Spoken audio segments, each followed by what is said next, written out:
kama hamkutamka neno ambalo linalohusiana na kuwa mnapata dhambi. Sasa mimi kama mwenyekiti wa mila na desturi kwenye mkoa wa Morogoro, kwanza nizungumze namna wakati tunapata uhuru, Julius Kambarage Nyerere yeye ni Mzanaki.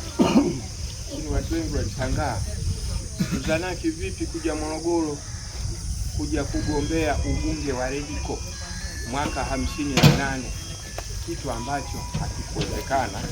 Lakini mwenyewe alijitambulisha akasema kwamba nyinyi wazee wangu, swala hilo lilifanyikia pale DDC kwa kina Salman Kala. Najua nyinyi hapa mnamtaka kijana wetu na si mwingine kati Kunambi, lakini Kunambi huyu mimi hamumjui, lakini mimi huyu Kunambi namjua. Mke wake Kunambi mimi ndio nimemsimamia. Kunambi simama, Kunambi akasimama kabisa kwa taratibu, maana yake anamuita Nyerere sasa babake. Kwa hiyo pale Nyerere pale hakuwa na upinzani, moja kwa moja Nyerere pale kiti cha ubunge wa Rediko kura 3 ndiye akapita. Zilipigwa kura, lakini kilichotokea pale Kunambi hakuwepo, yeye na mke wake walitoka. Lakini kwa nini walitoka? Nyerere pale kuna dizi imeonyeshwa pale koza lile alilipanda Mbago mwana Matokolo. Alisema hivi, hili dizi litakapoanza kuzaa na huyo atakayeweza kuikomboa nchi hii atakuwa ameshazaliwa. Kwa hiyo kweli koza hili lilipokuwa limeanza kuzaa dizi hilo, maana yake tayari mkombozi atazaliwa.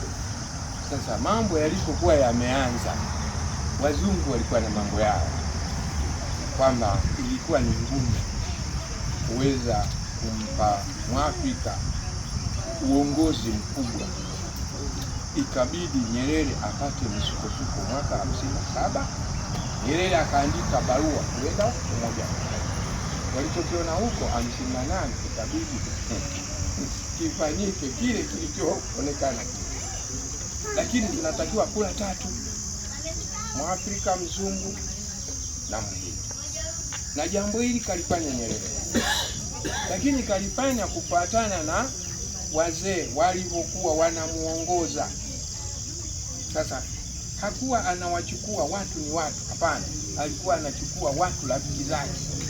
Kwa mfano yule mzungu Ramsey alikuwa rafiki yake. Habibu Amiri Jamali hata kwenye kesi yake mwaka 57 yeye alimwekea wakili. Na mwingine aliyekuwa wa mwisho alikuwa ni Habibu Amiri katika wabunge watatu. Sasa Habibu Amiri Jamali yeye mwenzake alikuwa SS Patel, mwingi mwingine. Jamali akashinda, Ramsey akawa hana shindani, Nyerere akawa. Hivyo unakuja unaona kwamba kila jambo linakuwa na sababu.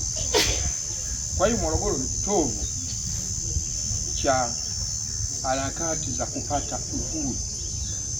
Mzee Karume mwenyewe hapa alikuwa anakuja na kabla hajapata mamlaka yao kule.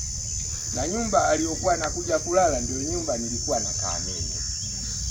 Lakini tofauti walivyokuwa nakuja. Nyerere anakuja kipindi kingine, alikuwa na watu wake anapokuwa anakuja. Unaona? Karume naye akija hapa alikuwa anakuja anafikia Mzinga pale, kulikuwa na shehe mmoja alikuwa anaitwa Mohamed Abdalla Sultan, mtu wa Komoro. Lakini alikuwa ana mdogo wake na ndio alikuwa anaitwa Sheikh Fadhili Jihad. Lakini makazi ya kwenda kulala alikuwa anamleta Nunge pale kwa mzee Ramadhani Haji. Mpaka yule mtu wake anajua sana ile nyumba. Na wale kinabii mkubwa aliokuwa anashirikiana nao, Biti Akida, Biti Alfani, Biti Wenge, ila kwa mipango ya Mungu umeshatangulia mbele za haki. Lakini yule bi mkubwa akiambiwa anawajua. Kwa hiyo Morogoro hii ina histori kubwa ni kitovu cha amani. Lakini pia nishukuru kwenye serikali yetu kwa kazi kubwa ambayo walioifanya ile siku ya uchaguzi mwaka jana, ilikuwa tarehe 29 Oktoba. Kwa kweli jeshi letu la polisi limefanya kazi ya ziada. Najua